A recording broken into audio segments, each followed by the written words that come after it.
Ayn Rand రాసిన atlas షుగర్డ్ పుస్తకంలో, తెలుగు పుస్తకంలో 1457వ పేజీ ఎవరి దగ్గరైనా పుస్తకం ఉంటే ఓపెన్ చేయండి. మనందరం చిన్నప్పటి నుంచి జనాల మధ్య ఈ సమాజంలో ఒక మాట వింటూ ఉంటాం. అది చాలా వాల్యుబుల్ మాట. కానీ దాని అర్థం ఎంతవరకు జనాలకు అర్థమైంది, దానికి చాలామంది చాలా చాలా అర్థాలు చెప్పారు. అవి ఎంతవరకు నిజమైనవి అనేవి నాకు తెలియదు. కానీ నా జీవితంలో నేను ఎక్కువ సమయం చదివింది, ఎక్కువ అండర్స్టాండ్ చేసింది, అనాలిసిస్ చేసింది ఐన్ ర్యాండ్ గారిని కాబట్టి, సో ఐన్ ర్యాండ్ ప్రకారం ఆ మాటకున్న అర్థం ఏంటి అనేది, ఐన్ ర్యాండ్ ఏం చెప్పారనేది నేను చెప్తా. So what is character? Character అంటే ఏంటి అసలు? చాలామంది క్యారెక్టర్ అంటే ఇది, క్యారెక్టర్ అంటే అది, క్యారెక్టర్ అంటే ఇలా అంటూ ఉంటారు కదా. అసలు క్యారెక్టర్ అంటే ఏంటి అని అంటే ఐన్ ర్యాండ్ ప్రకారం ఎడ్డీ విల్లర్సు, డేగ్ని ఇద్దరు 9-10 ఏళ్ళ వయసు నుంచే వాళ్ళు ఒక రైల్వే సంస్థను నడపాలి, రైల్వేలో ఉద్యోగం చేయాలని, ఒకరు సీఈఓగా ఒకరు ఇంజనీర్గా చేయాలని డిసైడ్ అవుతూ వాళ్ళ ప్రయాణం పెద్దవాళ్ళు అయ్యే వరకు కూడా నడుస్తూనే ఉంటుంది. ఆ ప్రయాణంలో చివరికి అందరూ అట్లాంటిస్ లోయకి వెళ్ళిపోయిన తర్వాత ఇంకా మిగిలింది డేగ్ని ఈ ప్రపంచంలో అన్నప్పుడు, చివరికి డేగ్ని కూడా ఇంక వెళ్ళిపోవడానికి రెడీ అయినప్పుడు తనకి గుడ్ బై చెప్పడానికి ఎడ్డీ దగ్గరికి వెళ్ళి ఎడ్డీతో మాట్లాడి, నేను వెళ్తున్నాను ఎడ్డీ, గుడ్ బై అని చెప్పినప్పుడు, అప్పుడు అక్కడ ఆ పర్టికులర్ సిచ్యువేషన్లో ఎడ్డీ అంటాడనమాట డేగ్ని, నీకు తెలుసు కదా నీ గురించి నాకున్న ఫీలింగ్ ఏంటి అని అంటాడు. అప్పుడు డేగ్ని అంటుంది, ఎస్ ఐ నో అంటుంది. అంటే నాకు తెలుసు, అది నాకు తెలుసు అంటుంది. అది ఏంటి అని అంటే, ఎడ్డీ చిన్నప్పటి నుంచి డేగ్నితో చేసిన తన ప్రయాణంలో ఇప్పటి వరకు ఎక్కడో తనకి డేగ్ని అంటే ఒక ఇష్టం, ప్రేమ అనేది మొదలైంది. ఆ విషయాన్ని ఐన్ ర్యాండ్ గారు పుస్తకంలో చాలా చోట్ల చెప్తారు. నేను ఎప్పుడు అది మెయిన్ స్ట్రీమ్లో చెప్పలేదు, పెద్ద వీడియోస్లో, ఎందుకంటే అది తర్వాత చెప్దామని.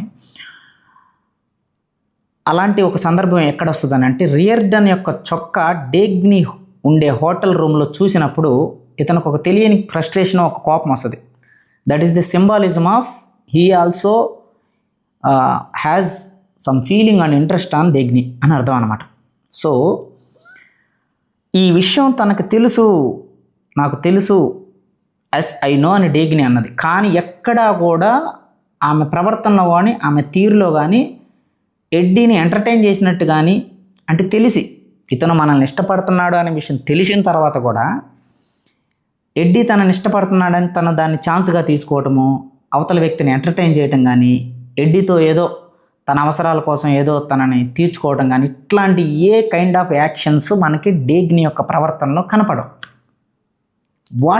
What it is exactly saying as per Ayn Rand reality, ఒక వ్యక్తికి మనతో అవసరం ఉందని తెలిసిన తర్వాత కూడా అక్కడ ఒక అవకాశాన్ని మనం తీసుకోకపోవడమే క్యారెక్టర్ అంటే. డేగ్ని ఎడ్డీ గురించి తెలిసి కూడా, ఎడ్డీ మనల్ని ఇష్టపడుతున్నాడని తెలిసి కూడా ఆమెకు తెలుసు అనే విషయాన్ని కూడా బయట పెట్టలేదు. ఎందుకనంటే ఆ తెలుసు అనే విషయాన్ని బయట పెట్టడం కూడా, అది కూడా మళ్ళీ ఒక ఫీలింగ్ అవుద్ది, అందువల్ల బయట పెట్టలేదు. ఎందుకు అనంటే అది వర్కౌట్ అవ్వదని ఆమెకి క్లియర్గా స్పష్టంగా తెలుసు.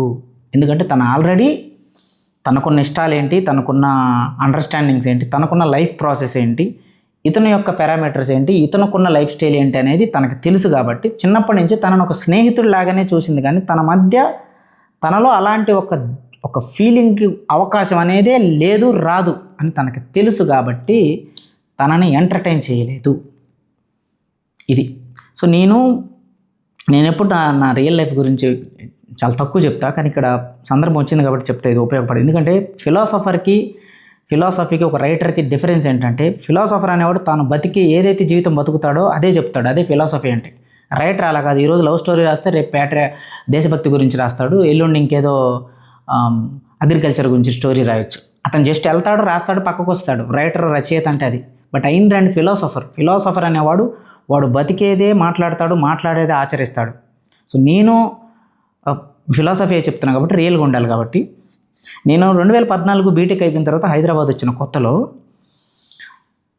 ఒక అమ్మాయి, డీటెయిల్స్ అనవసరం, అది ఎట్లా నా కాంటాక్ట్ దొరికిందో, అసలు నన్ను ఎలా చూసిందో ఐ డోంట్ నో. ఆమెకున్న పర్సెప్షన్కి, ఆమెకున్న అండర్స్టాండింగ్కి ఏదో నచ్చి ఆమె ఆ పిల్ల నా దగ్గరకు వచ్చి, మీరంటే ఇష్టం నాకు, నన్ను పెళ్లి చేసుకోవాలి, మీరు ఎక్కడికి పిలిస్తే అక్కడికి వస్తాను, ఎక్కడికి రమ్మంటే అక్కడికి వస్తానని చెప్పేసి తను ఎంత నన్ను ఇబ్బంది పెట్టిందంటే ఒక చెప్పాలంటే ఏదో ఒక బ్లాక్మెయిల్ టైప్లో అలా మాట్లాడేదన్నమాట. చిన్నపిల్ల అంటే నేను ఫస్ట్ అడిగిన క్వశ్చన్ నీ ఏజ్ ఎంత అని, 17 years అన్నది.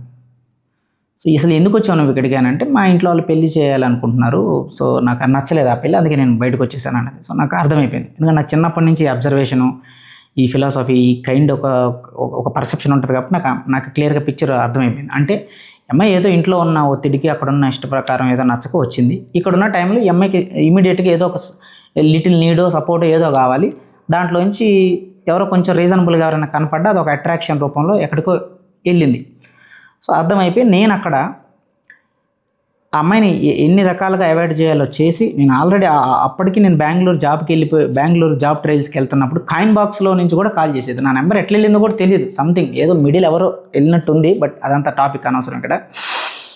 సో అయినా సరే నేను ఆమెకి గట్టిగా చెప్తే అర్థం చేసుకోలేక ఏదో కొంచెం ఫోర్స్ఫుల్గా ఏదో చేసుకునే మనస్తత్వం, ఎందుకంటే 17 years అంటే మైనర్. అలా అని అప్రోచ్ అవుతే అది వర్కౌట్ కాదు, ఎందుకంటే మన జీవితం వేరు, మన లెక్క వేరు, నా ప్రాసెస్ వేరు. అప్పుడు నాకున్న ఎయిమ్, గోల్స్, నా మూమెంటు, అప్పటికి పాస్డ్ అవుట్ అయ్యి బయటకు వచ్చాను, జాబ్ కొట్టాలి, ఒక కైండ్ ఆఫ్ టార్గెట్ ఉండేది. ఇక్కడ ఏమో మైనరు. సో ఇది వర్కౌట్ కాదు, ఇది కరెక్ట్ కాదు. అయినా సరే నేను అక్కడ ఆమెకి నాతో అవసరం ఉందని చెప్పి నేను అవకాశం తీసుకొని ఉంటే, ఇంకా నేను నా మొరాలిటీని, అప్పటికే నాకు 26 years, ఇంకా నాకు ఉన్న బుద్ధి పోయినట్టే, లేనట్టే నాకు. ఇంకా ఆమెకు చెప్పాల్సిన రీతిలో ఎన్ని రకాలుగా చెప్పాలో అన్ని రకాలుగా గ్రేస్ఫుల్గా ఆమెను చాలా సక్సెస్ఫుల్గా అవాయిడ్ అయిపోయింది. So the story is close. So ఇలాంటి విషయాలు నా జీవితంలో కొన్ని జరిగినాయి. నాకు అలాంటి ఒక క్యారెక్టర్ ఉంది కాబట్టి ఐన్ ర్యాండ్ నాకు చాలా స్పష్టంగా అర్థమవుతుంది. ఐన్ ర్యాండ్ అర్థం కావాలంటే ఐన్ ర్యాండ్ మనలో కొంచెం ఉండాలి, బై డిఫాల్ట్గా ఉంటేనే ఐన్ ర్యాండ్ అర్థమవుతుంది. అందుకే నాకు ఐన్ ర్యాండ్ చదివిన తర్వాత చాలా విషయాలు ఒకసారి మళ్ళీ అర్థంలో చూసుకున్నట్టుగా అనిపించింది. సో క్యారెక్టర్ అంటే ఇదనమాట. ఐన్ ర్యాండ్ చెప్పిన రియాలిటీ ప్రకారం ఒక వ్యక్తికి నీతో అవసరం ఉందని తెలిసినప్పుడు, అక్కడ అవసరాన్ని నువ్వు తీర్చలేవు, అది పాసిబుల్ కాదు అని అర్థమైనప్పుడు, నువ్వు అవసరం వేరే దారిలో తీర్చుకోవడం కోసం అవకాశం తీసుకుంటావు, చూసావా? ఆ అవకాశం తీసుకోవడమే క్యారెక్టర్ అంటే. అది అంటే it's a choice. Character loss అవ్వటం అనేది అన్కాన్షియస్గా జరగదు, ఇట్స్ ఎ చాయిస్. రోడ్డు పక్కన వెళ్తుంటే ఇటువైపు వైన్ షాప్ ఉంటుంది, ఇటువైపు కొబ్బరి నీళ్ళు ఉంటాయి. కొబ్బరి నీళ్ళు తాగితే ఆరోగ్యం బాగుంటుందని అందరికీ తెలుసు, బాడీకి కావాల్సిన అన్ని విటమిన్స్ కొబ్బరి నీళ్ళు దొరుకుతాయి, ఒక గ్లాస్ కొబ్బరి నీళ్ళు. కానీ మనుషులు ఎవడు కుడివైపు వెళ్తాడు, వైన్స్ వైపు. It's a choice. అంటే చెడు వైపు వెళ్ళటం అనేది క్యారెక్టర్ లేకపోవటం కాదు, మంచిని గుర్తించకపోవడం కూడా క్యారెక్టర్ లేకపోవటం. చెడు మార్గాల్లో డబ్బు సంపాదించే అవకాశం ఉండి కూడా ఆ అవకాశాన్ని తీసుకోకపోవడమే క్యారెక్టర్ అంటే. ఎలా అయినా సరే మనం అనుకున్న దారిలో రేపైనా ఎల్లుండైనా కష్టపడి ఒక రూపాయి అయినా సరే మనం అనుకున్న దారిలోనే ఎంత శ్రమ అయినా ఆ పట్టుకున్న స్టాండ్, ఆ మంచి వైపు, ఆ బుద్ధితో నిలబడటమే క్యారెక్టర్ ఉండటం అంటే. ఎలా అయినా పేరు తెచ్చుకోవాలని చెడ్డదారులు దొక్కుకుంటూ ఆ పబ్లిసిటీకి అలవాటు పడే ఆ దారిలోకి వెళ్తాం, చూసావా? అది క్యారెక్టర్ కోల్పోవడం అంటే.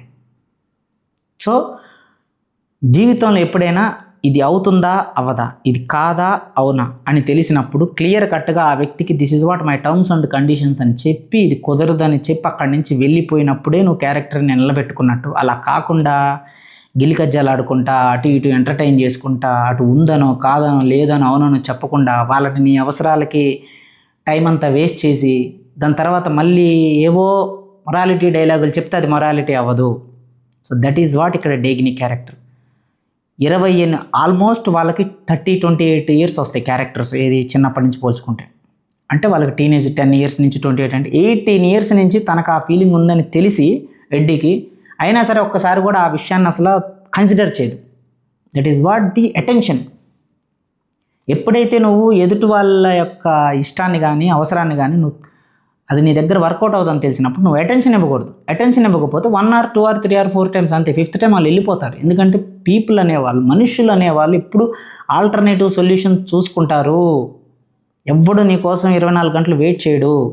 ఆ ఆల్టర్నేటివ్ సొల్యూషన్ చూసుకోవాలి అని అంటే నువ్వు అక్కడ జడ్జిమెంట్ క్లియర్గా చెప్పేయాలి. వెయిటింగ్లో పెట్టకూడదు. వెయిటింగ్లో పెట్టి మనుషుల్ని చివరికి మ్యానిపులేషన్ చేసి అలా చేయడం వల్ల ఏమవుతుందంటే వాళ్ళు ఎమోషనల్గా వీక్ అయిపోతారు. కొంతమంది మనుషులు అందరూ ఎమోషనల్గా స్ట్రాంగ్ ఉండరు. అందరికీ ఫిలాసఫీ తెలియదు, అందరికీ మొరాలిటీ తెలియదు, అందరికీ అసలు మైండ్ ఎలా కంట్రోల్ అవుతుందో తెలియదు. వాళ్ళ మైండ్లో వచ్చి కొన్ని ఆలోచనలు చాలామంది కంట్రోల్ చేసుకోలేరు.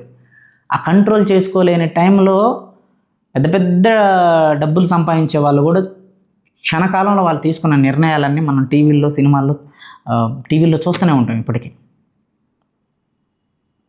సో ఐన్ ర్యాండ్ మనందరికి చెప్తుంది ఏంటంటే, అవకాశం ఉన్న దగ్గర నువ్వు ఛాన్స్ తీసుకోకుండా ఉండటమే క్యారెక్టర్. నువ్వు మోసం చేయగలిగే సత్తా నీకుండి కూడా మోసం చేయకపోవటమే క్యారెక్టర్. నువ్వు ఎదుటి వ్యక్తిని మ్యానిపులేట్ చేయగల తెలివితేటలు ఉండి కూడా ఆ తెలివితేటలను వాటిని ఉపయోగించకపోవటమే క్యారెక్టర్. చెడు మార్గాల్లో నువ్వు డబ్బు సంపాదించే అవకాశాలు ఉండి కూడా ఆ దారి ఎంచుకోకపోవటమే క్యారెక్టర్. మంచిని గుర్తించకుండా ఉండటం కూడా క్యారెక్టర్ని కోల్పోవటమే. ఎప్పుడు కూడా ఎదుటి వ్యక్తికి అవసరం ఉన్న దగ్గర అవకాశాన్ని తీసుకోకుండా నిజాయితీగా నిలబడటం, ఉన్నది ఉన్నట్టుగా చెప్పటం, మాట్లాడటం క్యారెక్టర్. ఎవరి జీవితాన్ని, ఎవరి ఎమోషన్స్ని, ఎవరి టైంని మనం ఎంటర్టైన్ చేయకూడదు. ఎందుకనంటే అది ఎంటర్టైన్ చేయబడ్డారు అని వాళ్ళకి తెలిసినప్పుడు ఒక్కొక్కరు ఒక్కొక్క విధంగా రెస్పాండ్ అవుతారు. వాళ్ళు అన్కంట్రోల్డ్గా రెస్పాన్స్ అయితే అది ఒక వ్యక్తి జీవితాన్ని మనం అనవసరంగా టైం వేస్ట్ చేసినట్టు అవుతుంది. So be stable, maintain some character.